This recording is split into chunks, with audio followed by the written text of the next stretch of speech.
Salut tout le monde! Maintenant, après la purée de chou-fleur, ben, comme on est dans le terme du chou-fleur, je vais vous partager une autre de mes recettes qui sont des galettes de chou-fleur. Cette fois-ci, je vais faire à l'italienne. Des fois, j'ai fait sans fines herbes, puis ça peut servir de sandwich pour déjeuner avec, on met un œuf là-dedans, du bacon et tout. Ça fait une galette qui est assez consistante, puis on peut même se faire des mini pizzas avec ça, dépendamment. Si on la veut plus ferme, on va ajouter plus de farine d'amande. Puis si on la veut un peu plus tendre, on va mettre la quantité de farine d'amande que je vais vous suggérer. Alors, même chose que tantôt, j'utilise un chamois, puis je vais égoutter mes choux-fleurs. Alors, on y va comme ça. C'est une étape qui est importante. Moi, chaque fois que je cuisine avec les choux-fleurs, je fais ce processus-là parce que sinon, ça fait comme... ça garde beaucoup de liquide à l'intérieur du mélange, puis ça donne pas le résultat escompté. Alors, voilà. En même temps que je fais ça, ben j'écrase mon chou-fleur. Alors, j'aurais pas besoin d'utiliser un robot ou un blender, un malaxeur. Il va être déjà empuré. Vous voyez, il y a vraiment extrêmement beaucoup d'eau là à l'intérieur. Fait que, à chaque fois que vous allez cuisiner avec un chou-fleur, faites ça. Vous n'allez pas le regretter. Maintenant, je vais enlever l'eau de mon bol. Puis, je vais mettre mon chou-fleur dans ce bol-là. Voilà. Ça n'en fait pas beaucoup parce que j'ai fait une petite recette. Là, tantôt, j'ai fait la moitié de mon chou-fleur en purée, puis l'autre moitié en galette. On n'est pas obligé de faire toute la même chose là, avec notre chou-fleur. Parfois, ils sont gros, puis c'est le fun d'avoir des variétés d'aliments pour pas se lasser. Alors ici, j'ai des fines herbes que j'ai pris dans mon jardin. Si vous n'avez pas de jardin, ben, juste des fines herbes. Vous pouvez ajouter des fines herbes sèches. Alors, j'ai des feuilles de basilic. Je vais enlever la queue. J'ai du thym. Le thym, je peux le mettre comme ça, c'est tout petit. Pas besoin de le hacher. Un petit peu, pas trop de thym, hein, sinon ça va goûter juste ça. J'ai de l'orégano ici aussi. Alors, orégano, basilic et thym. Ça va être les fines herbes que je vais mettre à l'intérieur de mes galettes. Un couteau pour hacher mes fines herbes. On peut les hacher grossièrement. C'est pas obligé d'être haché très très finement. Comme vous préférez. Là, si vous n'aimez pas ça, avoir des gros morceaux de fines herbes, c'est à votre aise. Alors, on hache ça.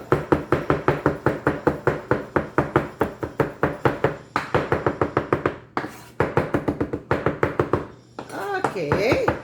Et voilà. J'ajoute ça dans mon mélange de chou-fleur. Voilà. Je vais mettre un seul œuf parce que j'ai pas beaucoup de chou-fleur ici. Si j'avais un chou-fleur entier, je mettrais 2 œufs. Dépendamment toujours de la grosseur. Hein? Puis, un tiers de tasse de farine d'amande. Un peu de sel. On y va au goût. Hein? Le sel, il y en a qui aiment ça salé, il y en a qui aiment ça moins salé. Alors, j'aime pas ça donner des quantités de sel. Juste comme, allez-y un peu à la fois pour être sûr que votre mélange ne soit pas trop salé. Parce que quand c'est trop salé, il n'y a plus rien à faire, malheureusement. Et puis ici, j'ai un mélange, j'en ai un peu trop râpé, là, mais j'ai un mélange de fromage cheddar et un fromage, c'est un autre cheddar, mais qui a vieilli plus longtemps, qui fait en sorte qu'il est plus fort. Alors, vous pouvez utiliser du parmesan aussi. On a besoin d'utiliser une plus petite quantité. Je sais que quand on est keto, on ne mesure pas trop la quantité de gras qu'on consomme, mais bien à un moment donné, on a un plateau, puis il faut faire attention à la quantité de fromage qu'on consomme. Des fois, on mange trop gras, puis sans s'en rendre compte, puis c'est ce qui fait qu'on a un plateau. Alors, voilà. Des fois, juste couper le fromage un petit peu, là, ça peut repartir la machine, puis recontinuer à perdre, si c'est ce qu'on désire. Alors, je vais mettre mon mélange de fromage à l'intérieur.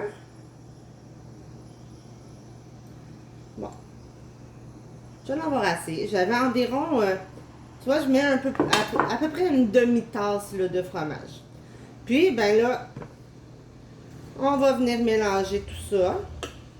Bon, j'aime bien utiliser mes mains, moi. Alors, les mains, c'est le meilleur outil en cuisine, hein. J'ai fait un cours en cuisine, puis c'était vraiment les mains qu'on utilisait beaucoup, beaucoup, beaucoup. Mais on n'avait pas le droit d'avoir des ongles longs. Mais comme je cuisine pour moi, ben j'ai des ongles longs, mais je les nettoie, je les brosse. Mais c'est ça qui est ça. Hein? On aime ça des beaux ongles, puis c'est ce que je détestais quand je travaillais en cuisine, d'être obligée de me couper les ongles toujours court. T'sais, on dit qu'une femme, il faut qu'elle soit belle jusque dans le bout des ongles. Alors, voilà, j'ai mes galettes ici qui sont prêtes à être façonnées. On fait attention, tu sais, j'ai écrasé mes choux-fleurs tantôt, mais il reste encore quelques morceaux. Mais vu qu'il est bien cuit, ben ça s'écrase avec les mains.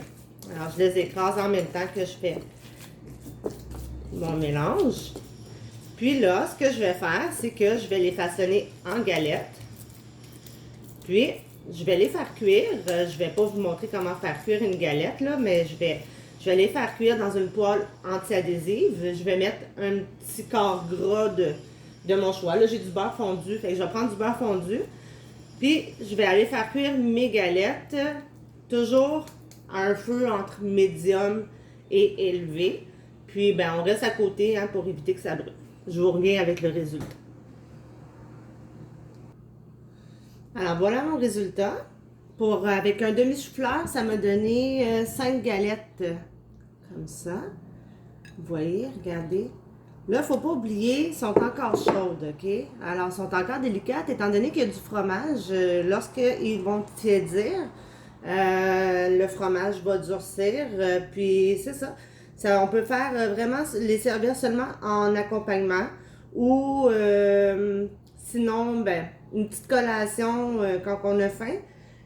Sinon, ben, on peut aussi faire des petits sandwichs déjeuner avec cette galette-là. Voilà, je vais vous montrer un peu la texture que ça a. Mais comme je vous dis, c'est encore chaud, c'est délicat. Faites attention quand que vous allez les tourner la première fois qu'on les tourne.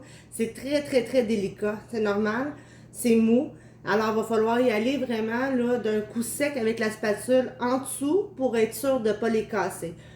Même s'ils brisent, c'est pas grave, on essaie de les façonner. Puis, on les laisse recuire comme il faut.